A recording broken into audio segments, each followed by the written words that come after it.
بۆشیکردنەوەی ئەم بابەتانەی پەیوەست بە ئێران میوانداری ئارێز ئەنداریاری دەکەین. ڕۆژنامەنووس لە سوید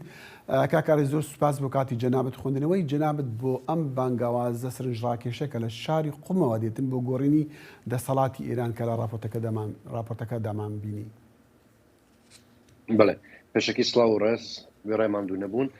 دیارە قوم گرنگێکی تایبەتی لە ئێران لەبەرەوەی کە gelek پاشناو یان نازناوی وەرگرت و لەوانایە پایتەختی مەسەبی ئێران پایتەختی کولتوری جیهانی شیعە ناوەندی بەرهەمهێنانی زانستە سیاسیەکان لە ئێران و gelek ناوی کەیە شارێکی ڕادەی گرنگە سەر شارێک گەورەیە 1,200,000 کەسیا دەژی نزیکی شاری تارانە لە پایتەخت و حوزێ ئەلمیێ قۆم کە ناوەندی یا فێرگەی پەروەردەکردنی ئاخوندی شیعەیە لە دنیا یەکێکە لە شوێنە هەرە هەستیارەکان بە جۆرە لە جۆرەکان مرۆڤ دەتوانێت بڵێت مانیفێستۆی کۆماری ئیسلامی ئێرانی شیعی لە شاری قۆمۆ دێتارەوە. بەڵام ئەوەی کە ئاستی ناڕەزایەتیەکان گەشتووەتە قۆمیش بە دوور نیە لەو ناڕەزایەتیانەی کە ماوەی 6 مانگە لە ئێران دەستی پێکردووە لەسەر تا سەر ئێران بەردەوامە ئەو هۆکارانەی کە بە ڕێزیشان لە راپۆرتەکەتان ئاماژەتان پێدا بوون نمونە دوێنێ ئەمڕۆ بۆ جاری یەکەم دوێنێ بوو بە $50,000 $1 ئەمریکی ئەمڕۆ بوو بە $51,000 لە بازاری ئازادە سەر ڕای ڕێگرتنەبەری کۆمەڵە ڕێوە شوێن لەلایەن بانکی ناوەندی ئێرانەوە. بەڵام نەتوانراوەکە ئەو هۆکارە مەسە ئەو ڕێژەی هەڵاوسانە بە نیسبەتی گیرانی بەرزبوونەوەی ڕێژی نرخی دۆلار ومانە کۆنتڕۆل بکرێت. لەو چوارچێوەیەدا ناڕەزایەتیەکان مرۆڤ دەتوانێت بڵێ ناڕەزایەتی گەلێکی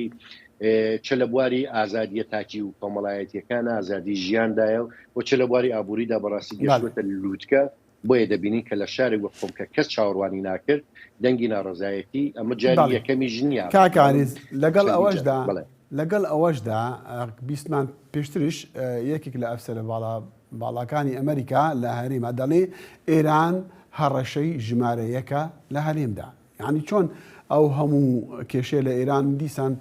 هەڕەشە بێ بۆ سەر وڵاتانی دیکە. بڵێ خۆی لە ئاسی ناوخۆدا بەداخەوە بە جۆرێک لە جۆرەکان دووبڵمڕاڵێکیش بە سیاسەتی دنیای دەرەوە بە نیسبەت ئێرانەوە هەیە. ئێران ئەو ماوەی 44 ساڵە لەسەر دەسەڵاتدای لەو 44 ساڵە بەدەیان جا سەرهەڵدان و ناڕەزایەتی بۆ هیچ پشتیوانیەک لە گەلانی ئێران یان لە نەتەوەکانی ناو ئێران نەکراوە. لەو چوارچێوەدا مرۆڤ دەتوانێت دابەشێکە بە دوو بەشی زۆر جیاواز و سیاسەتی دەرەوەی ئێران کە ئەو بەڕێزە ئاماژەیە پێداوە ئادریا برات کوپر بووە گەڵا نابم یا جێگری ئەو بوو کە قسەی وای کردووە. لێرەدا ئێران لە ڕووی سیاسەتی دەرەکی خۆیەوە هیچ گۆڕانکاری کێوتۆی نەهێناوە تاراوە دەستێوەردان لە وڵاتانی هەرێمی دەستێوەردان تەنانەت لە ئاستی ئوروپاشە بینی دوێنێ پێرە مەسەن لە بریتانیا پلیسی ئاسایشی بریتانی تەلەڤیزیۆنێکی ئێرانی ئاگادار دەکاتەوە کە پێویستە بنکەکانتان بگوازنەوە بۆ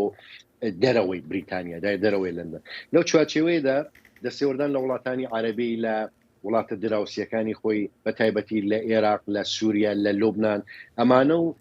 برەودان بە بەرنامە ناوەکیەکانی ئەم ڕۆژە سەربازی موشکیەکانی ئێران یەکێکە لەو شتانەی کە هۆکارێکی سەرەکیە بۆ ئەو وتانەی کە ئێران بە مەترسیکی جدی دەبینن بە تایبەت پیتاندنی چڕی یۆنانیوم کە دوێنێ پێرێ ئاژانس باس لەواکە کە گەشت ڕێژەی لە 1970 بڵێ.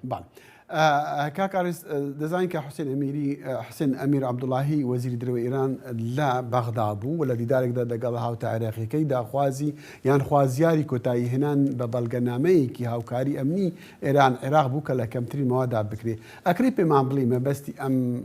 ئەم بەڵگەیان ئەم هەنگاوە چییە؟ تێگەشتن جەنابەت چییە بۆ ئەمە؟ بڵێ بەدڵنیە ئەگەر چاو لە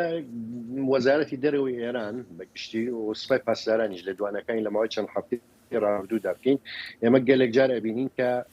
باس لەوە دەکرێت کە پێویستە ئۆپۆزیسیۆنی ئێرانی کە موجودن لە عێراقدا چەک بکرێن لە عێراق دەربکرێن کە نمونەی پراکتیکی ئەوەش پێشتر مجاهدینی خەڵق بوو بە هاوکاری دەوڵەتی عێراق و ناوەندە ئاسایشی و ئەمنیەتەکانی عێراق توانیانەوە بکەن.